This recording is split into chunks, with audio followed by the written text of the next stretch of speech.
ರಮೇಶ್ ಶ್ರೀ ಸಹಾಯಕ ಕೃಷಿ ನಿರ್ದೇಶಕರು ಚಳ್ಳಕೆರೆ ತಾಲೂಕು ಕೃಷಿ ಇಲಾಖೆ. ಈ ಮೂಲಕ ನಿಮಗೆ ತಿಳಿಸೋದೇನಂತಂದರೆ, ಈಗ ತಾವೆಲ್ಲರೂ ಬೆಳೆ ವಿಮೆ ಮಾಡಿದ್ದೀರಿ ಹಲವಾರು ಬೆಳೆಗಳಿಗೆ. ಶೇಂಗಾ ಆಗಿರ್ಬೋದು, ತೊಗರಿ ಆಗಿರ್ಬೋದು, ಅಥವಾ ತೋಟಗಾರಿಕೆ ಬೆಳೆಗಳಾಗಿರ್ಬೋದು. ಈ ಎಲ್ಲ ಏನು ಬೆಳೆ ವಿಮೆಯನ್ನು ತಾವು ಕಟ್ಟಿದ್ದೀರಿ, ಅಥವಾ ಈ ಸತಿ ಬರ ಅಂತ ಏನು ಘೋಷಣೆ ಸಪೋಸ್ ಆಯಿತು ಅಂದರೆ ಅದಕ್ಕೆ ಪರಿಹಾರ ನಿಗದಿ ಆಗಬೇಕಾದ್ರೆ ಬೆಳೆ ಸಮೀಕ್ಷೆಯಲ್ಲಿ ಬೆಳೆ ದತ್ತಾಂಶ ಆ ಬೆಳೆ ನಮೂದಾಗೋದು ಬಹಳ ಅಗತ್ಯ.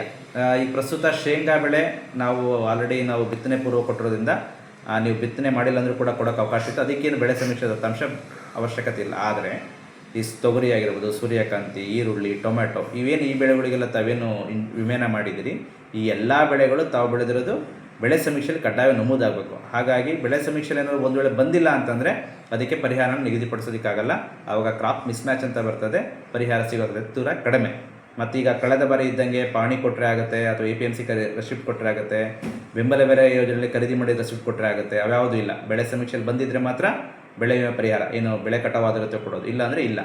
ಹಾಗಾಗಿ ದಯಮಾಡಿ ಯಾರ್ಯಾರು ಇನ್ಶೂರೆನ್ಸ್ ಕಟ್ಟಿದ್ದೀರಿ ಅಥವಾ ಇನ್ನೂ ಬೆಳೆದಿರೋರು, ಒಟ್ಟಾರೆ ಶೇಂಗಾ ಹೊರತುಪಡಿಸಿ ಶೇಂಗಾನೂ ಕೂಡ ಮಾಡಿಸ್ಬೇಕು. ಬೇರೆ ಯೋಜನೆ ಬೇಕು ಅಂದರೆ ಬೆಳೆ ವಿಮೆ ಸಂಬಂಧಪಟ್ಟಾಗ ಬಂದಾಗ ಯಾವ ಎಲ್ಲ ಬೆಳೆ ಬೆಳೆದಿದ್ರೋ ಎಲ್ಲ ಬೆಳೆಗಳು ಕೂಡ ಬೆಳೆ ಸಮೀಕ್ಷೆಯಲ್ಲಿ ನಮೂದಾಗಬೇಕು. ಅದಕ್ಕೆ ಎರಡು ಅವಕಾಶ. ಒಂದು, ತಾವೇ ಫಾರ್ಮರ್ ಕ್ರಾಪ್ ಸರ್ವೆ ಆ್ಯಪ್ ಮುಖಾಂತರ ತಮ್ಮ ಮೊಬೈಲಲ್ಲೇ ಪ್ಲೇಸ್ಟೋರ್ ಡೌನ್ಲೋಡ್ ಮಾಡಿಕೊಂಡು ತಾವೇ ಖುದ್ದಾಗಿ ತಮ್ಮ ಜಮೀನು ಸರ್ವೆ ಮಾಡ್ಬೋದು.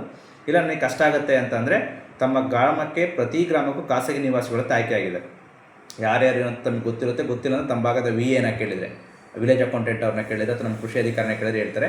ಅವ್ರನ್ನ ಕರೆಸ್ಕೊಂಡೋಗಿ ಕೂಡ ತಾವು ಸಮೀಕ್ಷೆನ ಮಾಡಿಸ್ಬೋದು. ಹಲವಾರು ಸಂದರ್ಭದಲ್ಲಿ ಬೆಳೆ ಸಮೀಕ್ಷೆ ಮಾಡಬೇಕಾದ್ರೆ ತಾವು ಯಾವುದೋ ಬೇರೆ ಬೆಳೆ ಬೆಳೆದಿರ್ತೀರಿ, ಇನ್ಯಾವುದೋ ಬೆಳೆ ನಮೂದಾಗಿರುತ್ತೆ. ತಾವು ಆಮೇಲೆ ಎಲ್ಲ ಮುಗಿದ ನಂತರ ಬಂದು ನಮ್ಮನ್ನು ಕೇಳ್ತೀರ, ಅವಾಗ ನಮಗೆ ಪರಿಹಾರ ಕೊಡೋಕ್ಕೆ ಏನೋ ಅವಕಾಶ ಇರೋದಿಲ್ಲ. ಹಾಗಾಗಿ ಬೆಳೆ ಸಮೀಕ್ಷೆ ಮಾಡಬೇಕಾದ್ರೆ ತಾವು ಖುದ್ದು ಅವ್ರನ್ನ ಕರ್ಕೊಂಡೋಗಿ ಮಾಡಿಸುವಂಥ ಕೆಲಸನ ಮಾಡಿ, ಅದು ತಾವಾದರೂ ಮೊಬೈಲ್ ಆ್ಯಪಲ್ಲಿ ಮಾಡಿ. ಒಂದು. ಇನ್ನೊಂದು, ಬೆಳೆ ಸಮೀಕ್ಷೆ ಮುಗಿದ ನಂತರ ನಮಗೆ 1 ತಿಂಗಳ ತನಕ ಬೆಳೆ ಸಮೀಕ್ಷೆ ಆಕ್ಷೇಪಗಳನ್ನು ಸಲ್ಲಿಸೋದಕ್ಕೆ ಅವಕಾಶ ಇರುತ್ತೆ, ಬೆಳೆ ದರ್ಶಕ್ ಅಂತ ಒಂದು ಆ್ಯಪ್ ಮುಖಾಂತರ. ಸೊ ಅಲ್ಲೂ ಕೂಡ ತಾವು ಸಮೀಕ್ಷೆ ಮುಗಿದು 1 ತಿಂಗಳು ಅವಧಿ ಕೊಟ್ಟಿರ್ತೀವಿ, ಅವಾಗಲೂ ಕೂಡ ಆಕ್ಷೇಪಣೆಯನ್ನು ಸಲ್ಲಿಸ್ಬೋದು. ಇನ್ನೂ ಒಂದು, ತಮಗೆ ಮೊಬೈಲ್ಗೆ ಮೆಸೇಜ್ ಬರ್ತಾಯಿದೆ.